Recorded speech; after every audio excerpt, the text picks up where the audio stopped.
Hello crafters, Flavia here, and I hope all is well. Since today is December 17th, we are going to open door number 17 of Spellbinders 2025 Crafty Advent Calendar. So the surprises of this calendar have been outstanding, and we actually have been getting a lot of die sets, which is great. However, I'm wondering if today's surprise is gonna be something different, maybe a stamp set or another embellishment, because it is already day 17 and we've only had one bag of embellishments so far, and I remember getting a couple of different embellishments with the calendar from last year. So let's take a peek at the picture on the door. Actually, it doesn't have any picture, which means we're gonna have another embellishment. Yep, another bag of beautiful sequins. I actually do not have this color of sequins, so I'm really happy about that because I'm gonna get to add another color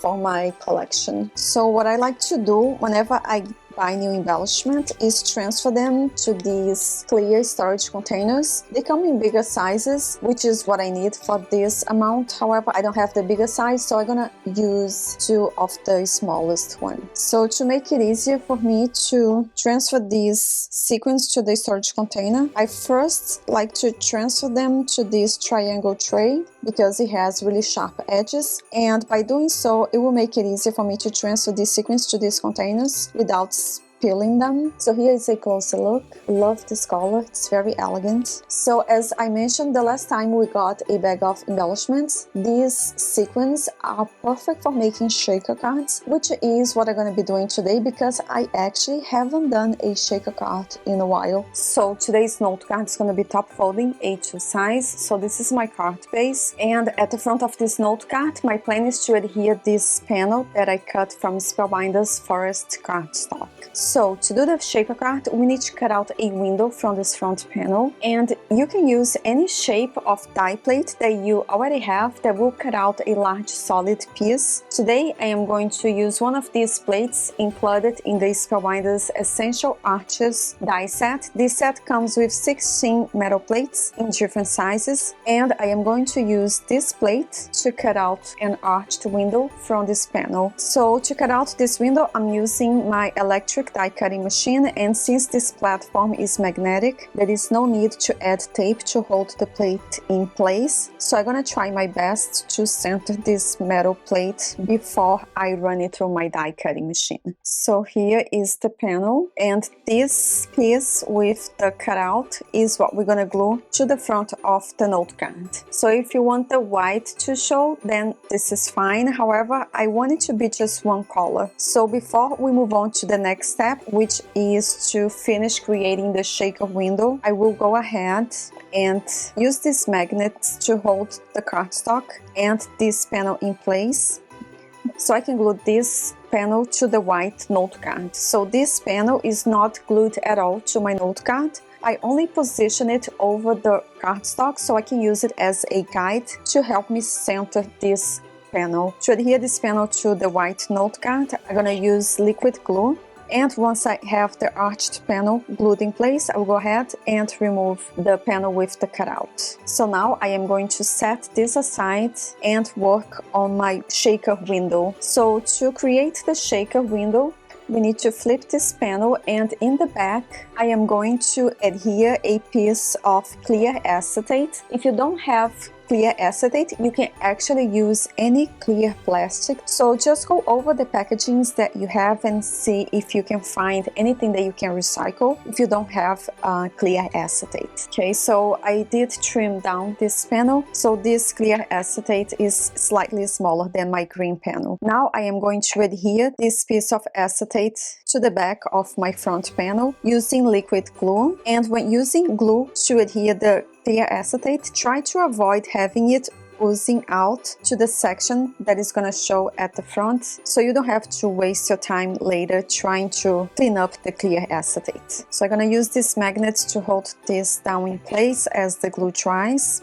And the next step is to add double-sided foam adhesive in the back of this panel so it has some dimension. We need to add dimension in the back of this panel so later when we add the sequins inside, we'll have room to move around when we shake the note card. So I did edit out a shaker card that I did that did not work out because the sequins were getting stuck to the foam adhesive as well as to the clear acetate because of static. So to eliminate that problem, I will be using an anti-static powder and I am going to brush this over my clear acetate so I do not have any static problems this time. And then I'm gonna brush off the excess with a clean brush. Hopefully that helps. And now I will go ahead and add foam adhesive in the back of this panel. So I am going to add small pieces of foam adhesive little by little. And what I am going to do this time is actually do a trick that I learned watching a video from Simon Hurley, which is cutting this in half and stacking up this foam adhesive so we can add double the dimension to this note card so the sequins have more room to move around when we shake the note card. And I am also going to apply anti-static powder to the edges of this foam adhesive before removing the backing paper because the edges are also sticky, and when I did the first shaker card, all of the sequins were getting stuck to the edges of the foam. So now I am going to remove the backing paper and adhere this first piece over here. By the way, to cut out these pieces of foam adhesive, I'm using the Spellbinders Pro Shears, and it is just outstanding because nothing gets stuck to those pair of scissors, which is so helpful. Again, I am applying anti-static powder before removing the release paper from this foam adhesive. Once that is done, I will remove the backing paper from one side and adhere this strip to the other side of my panel in the back. By the way, by cutting a very thin piece of foam adhesive, it made it very easy for me to curve this one to better frame my arched window. Okay, so now because I'm really traumatized about wasting my time making a shaker card just to have all of the sequins getting stuck around the edges, I'm gonna go again over my clear piece of acetate and around the edges of the foam adhesive next to the clear acetate with my anti-static powder, and then I am going to use a clean brush to wipe off the excess powder. So I'm gonna remove the backing paper from the foam adhesive, and then the next step is to add the sequins inside this window, over the clear acetate. Hopefully the anti-static powder will do the trick.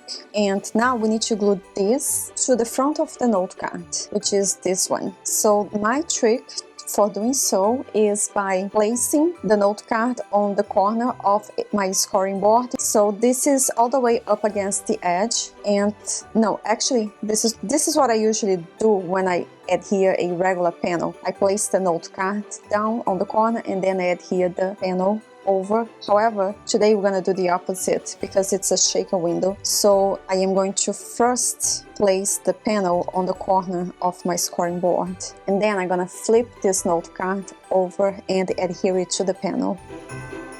Once that's done, I'm gonna press it down and hope for the best. I really haven't done this in a while, so I'm really nervous about it because this is my second attempt. Now I'm gonna flip this and see if it works, and it does. Yes, so happy about it. So it does. I'm actually going to show you my mistake, which is this one. So notice here that the sequins can freely move with this one. And this is the first one that I did. It is all stuck.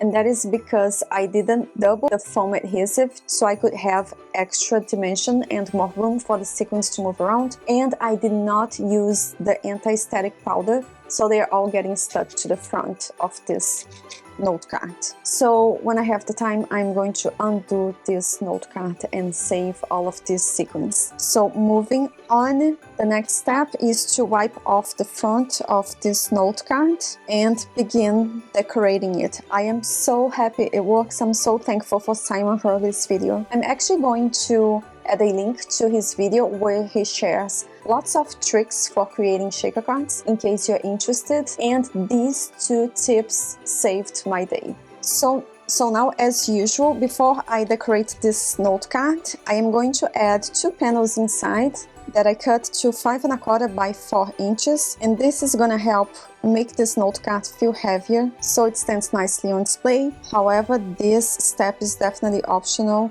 especially if you are already using heavyweight cardstock.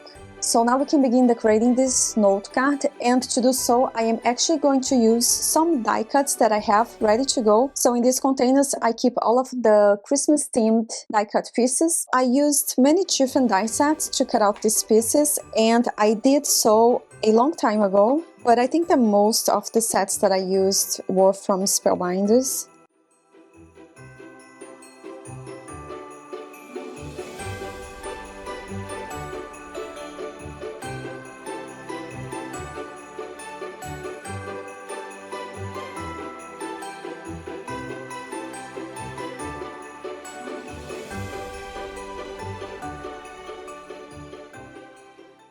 Okay everyone, so here is a closer look at the completed note card along with the matching envelope. For the envelope, I simply added a die cut poinsettia to the flap of this craft color envelope to make it match the note card. Inside this note card, I added a die cut piece and I stamped a sentiment that reads Merry Christmas. To stamp this sentiment, I used a clear stamp included in this stamp set by Stampenders with great sentiments for the holidays. And to cut out this sentiment at the front, this is a die cut and hot foiled sentiment. To create this sentiment, I used a really old set by Spellbinders. This is named Christmas Die and Glimmer Sentiments. So with the set, part of the sentiment we need to die cut, which is the bigger word, in this case warm, and the rest of the message is hot foiled. I love the set and I find myself using it every year to make note cards for the holidays. And here is a closer look at this fun shaker card for the holidays. In the center of each one of these poinsettias, I added flat back bead, and I did go over these berries over here with a shimmer pen for some sparkle. So this completes this video, and I hope you enjoyed watching and felt inspired to create as well. Remember to tune in tomorrow so we can play along with the surprise behind door number 18.